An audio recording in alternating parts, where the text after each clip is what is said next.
로마서 6장 1절에서 7절입니다. 1, 2절.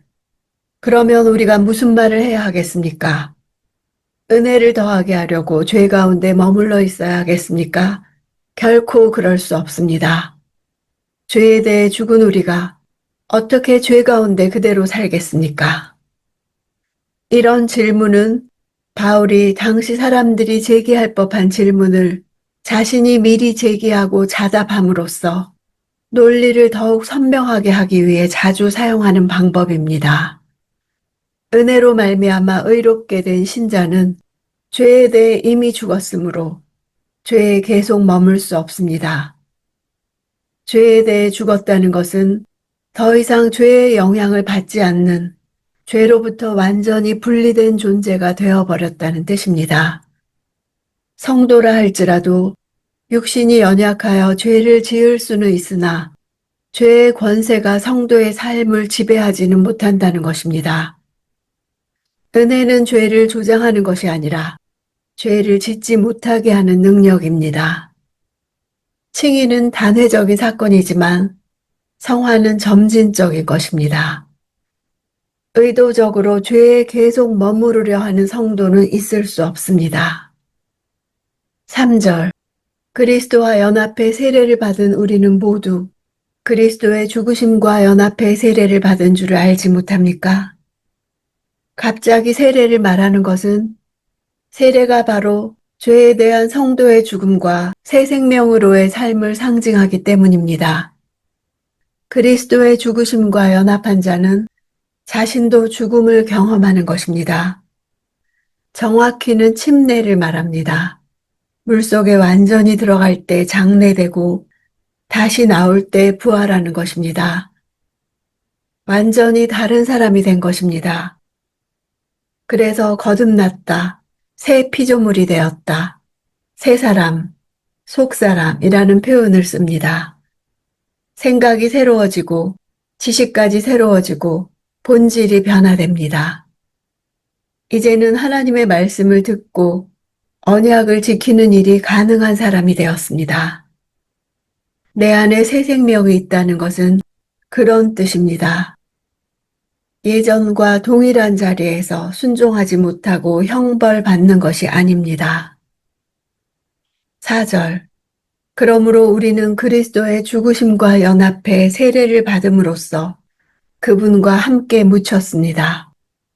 이는 그리스도께서 아버지의 영광으로 인해 죽은 자들 가운데서 살리심을 받은 것처럼 우리도 또한 새 생명 가운데서 살게 하려는 것입니다.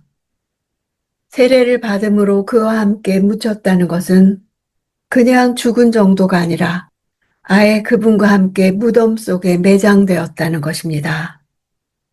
이는 다시는 소생하지 못함을 나타냅니다. 그러므로 죄에 대하여 죽은 이들은 죄의 세력과 전혀 상관이 없게 된 것입니다. 죽음은 모든 관계를 소멸시킵니다. 세례받은 물 아래에 계속 머무는 사람은 없습니다. 물에서 밖으로 나옵니다. 물 아래서 죽은 것은 새 생명으로 살기 위해서입니다. 이렇게 죄와의 관계 단절은 새 생명 안에서 살아가는 것이 목적입니다. 새 생명이란 죄로 인해 죽을 수밖에 없는 이전의 생명과는 완전히 다른 영원한 생명을 나타냅니다. 누구든지 그리스도와 함께 죽지 않았다면 새 생명을 기대할 수 없습니다. 우리는 여전히 죽을 몸 안에서 살아가지만 우리의 삶 속에는 새로운 생명의 역사가 시작되었습니다. 그러므로 1절에 은혜를 더하게 하려고 죄 가운데 머물러 있는 사람은 예수와 함께 죽은 사람이 아닙니다. 진정 예수와 함께 죽은 사람은 옛사람이 죽고 장사되어 끝났고 이제 새 생명으로 살아가는 사람입니다. 5절. 우리가 그리스도의 죽으심과 같은 죽음으로 그분과 연합한 사람이 됐다면 분명히 우리는 그리스도의 부활하심과 같은 부활로도 그분과 연합한 사람이 될 것입니다. 그분과 연합한 사람이란 그분에게 동화된, 그분에게 합해진 이란 뜻입니다. 성도가 이전까지 연합되었던 죄와 사망과 사탄과의 연합을 끊고 그리스도에게 새로이 접붙임이 되어 의와 생명을 얻게 되었다는 것을 말하고 있습니다.